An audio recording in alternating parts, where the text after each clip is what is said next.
جب قلب و ذہن مسرتوں سے معمور ہوں، دلچسپ نظارے ہوں اور رنگینی اپنی موجودگی کا ببانگ دہل اظہار کر رہی ہو تو خاموشی دم دبا کر بھاگ جاتی ہے۔ بالکل یہی ہوا جس کا ہمیں ڈر تھا کہ بعض ساتھیوں نے بس میں گنگنانا شروع کر دیا۔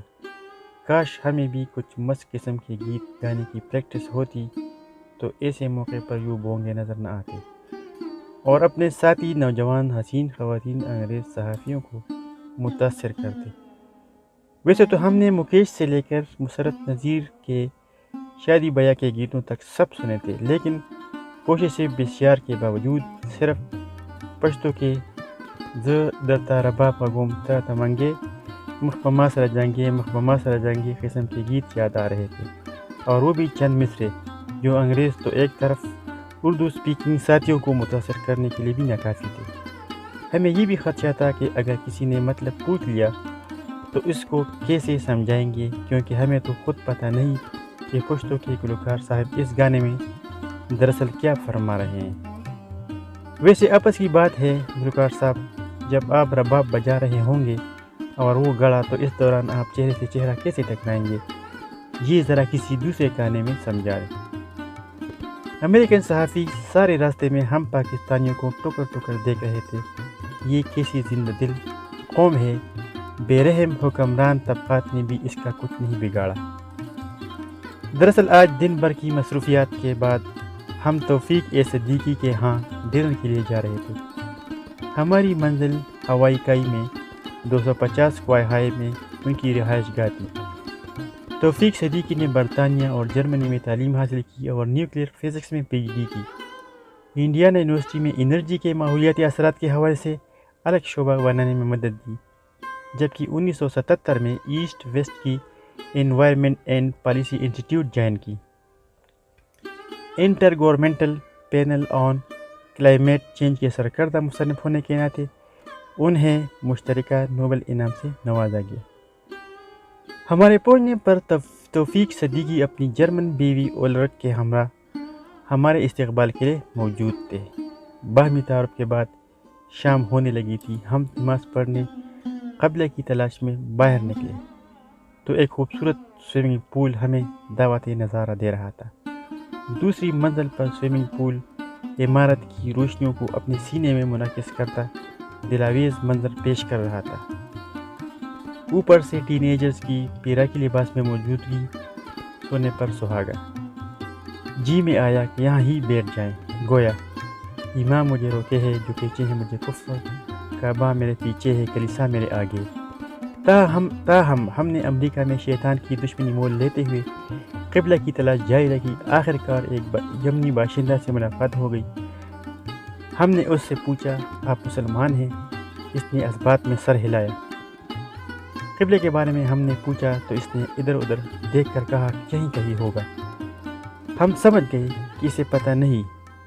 ہم نے کہا کہ آپ یہی اس عمارت میں رہائش پذیر ہیں تو کم از کم جائے نماز کا بندوبست تو کریں، قبلہ کی فکر آپ چھوڑ دیں، میں کچھ بندوبست کرتا ہوں۔ وہ یہ کہتے ہوئے چلا گیا۔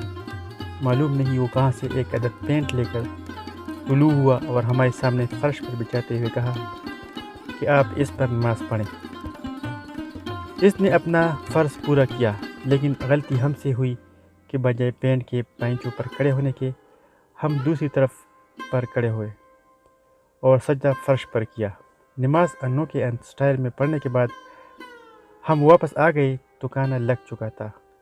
پہلی بار پاکستانی لذیذ کھانوں کو دیکھ کر ہم کوئی لمحہ ضائع کیے بغیر کانوں پر ایسے ٹوٹ پڑے جیسے پانی پت کی چوتھی لڑائی میں حصہ لے رہے ہوں۔ وجہ یہ تھی کہ ابھی تک ہم ان بے ذائقہ امریکن کھانوں پر گزارا کر رہے تھے جن سے ہمارے ہاں ریڑھیوں پر بکنے والے چولہے قلول بدرجہ بہتر ہوتے ہیں۔ ہم نے پلیٹ پر قبضہ کر کے جلدی ان میں سے بہترین تکے بوٹیاں وغیرہ بھر لی۔ اس کے بعد ان کے اوپر بریانی کا چھڑکاؤ کیا تاکہ دیکھنے والے یہ نہ جان سکیں کہ بریانی کے نیچے کیا ہے۔ اب ایک ایسی جگہ کی تلاش باقی تھی جہاں پر سوال نہ ہو کہ اتنا مال اور وہ بھی اکیلے، لیکن بے سود۔ اس پر رونق حال میں ایسی جگہ کہاں تھی؟ چنانچہ ہم توفیق صدیقی کے ساتھ ہی بیٹھ گئے۔ کھانا کھانے کے بعد ان کے ساتھ ان کے اپارٹمنٹ گئے جو اسی عمارت کی چھٹی منزل پر تھا۔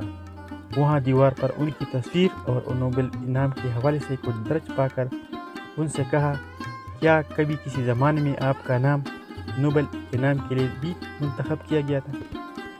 جس پر صدیقی صاحب نے نہایت انکساری سے کہا کہ منتخب نہیں، بلکہ انہیں یہ انعام ملا ہے۔ یہ ہمارے لیے ایک بریکنگ نیوز تھی، کیونکہ ابھی تک ہمیں ڈاکٹر عبدالسلام کے بارے میں علم تھا کہ وہ اکلوتے نوبل انعام یافتہ پاکستانی ہیں۔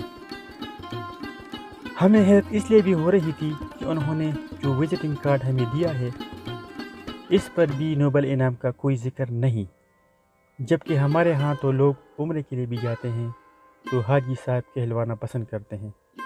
ہمارے استفسار پر کس کا چرچا کیوں نہیں کیا، انہوں نے بتایا کہ انہیں یہ انعام گروپ کی صورت میں ملا ہے، جبکہ ڈاکٹر عبدالسلام نے اکیلے حاصل کیا تھا۔ ہمارے مزید کوریدنے پر انہوں نے بتایا کہ وہ ڈاکٹر عبدالسلام کے شاگرد رہے ہیں۔ وہاں سے واپس حال میں آئے تو یوسف خداری ہمارا اسکیچ مفت بنانے کے لیے تیار بیٹھا تھا۔ ہماری اسکیچ بناتے وقت اس نے بتایا کہ وہ صرف 5 منٹ میں اسکیچ بناتا ہے اور اس کے لیے $250 ملتے ہیں۔ اس نے ایسٹ ویسٹ سینٹر کے خرچے پر ہمارا اسکیچ بنایا۔ ہم وہ اسکیچ بڑی احتیاط کے ساتھ گھر تک تو لے آئے، اتنی احتیاط کے ساتھ بیگ سے نکال بھی لیا کہ اسے فریم کروا لیں گے اور لوگوں پر روک ڈالنے کے لیے اسے بیٹھک میں رکھیں گے، لیکن ابھی ہم دوسری چیزیں چیک کر رہے تھے اور ابھی چیکنگ مکمل بھی نہیں ہوئی تھی کہ چھوٹی سارا نے وہ اسکیچ ہمیں دکھاتے ہوئے کہا، پاپا ذرا دیکھیں میں نے اس کارٹون کی مونچھ اور داڑھی کیسے مزے کی بنائی۔